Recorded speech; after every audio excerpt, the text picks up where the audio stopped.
The recent assassination of the Sikh leader Hardeep Singh Nijjar in Canada by the Indian notorious intelligence agency Research and Analysis Wing RAW has exposed the India's involvement in state-sponsored terrorism at the global level.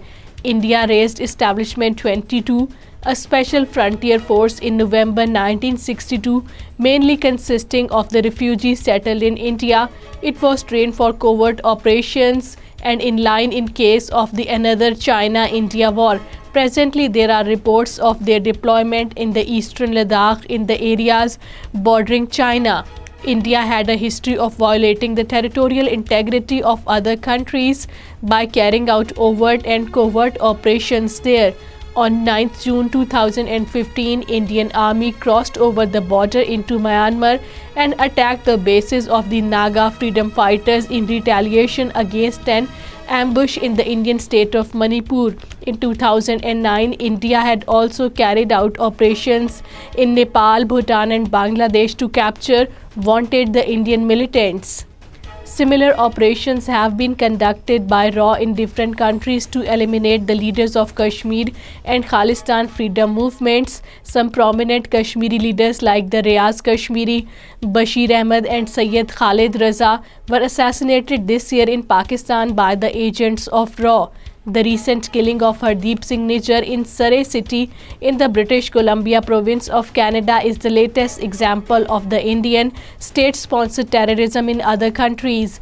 The Canadian Prime Minister Justin Trudeau confirmed to the Parliament that the Canadian government had credible evidence of the Indian government's involvement in the murder of Nijjar. Khalistani leader Ripudaman Singh Malik was also assassinated in Surrey on 15 June 2022. Paramjeet Singh Panjwar was killed in Lahore in May 2023. Avtar Singh Khanda was found dead under mysterious circumstances in the UK. His family claimed that Khanda was poisoned in June 2023. The Johar town blast in Lahore was also planned and executed by the agents of RAW, already confirmed by the intelligence agencies.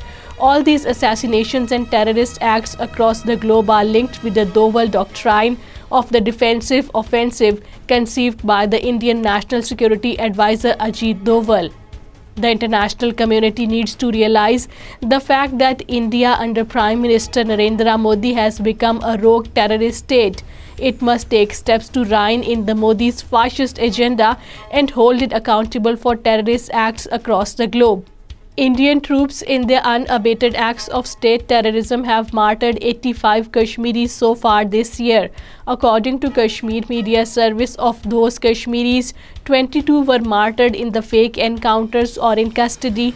The personnel of the Indian Army, police and paramilitary and the sleuths of the dreaded National Investigation Agency and State Investigation Agency have arrested over 3,000 persons during violent cordon and search operations and house raids.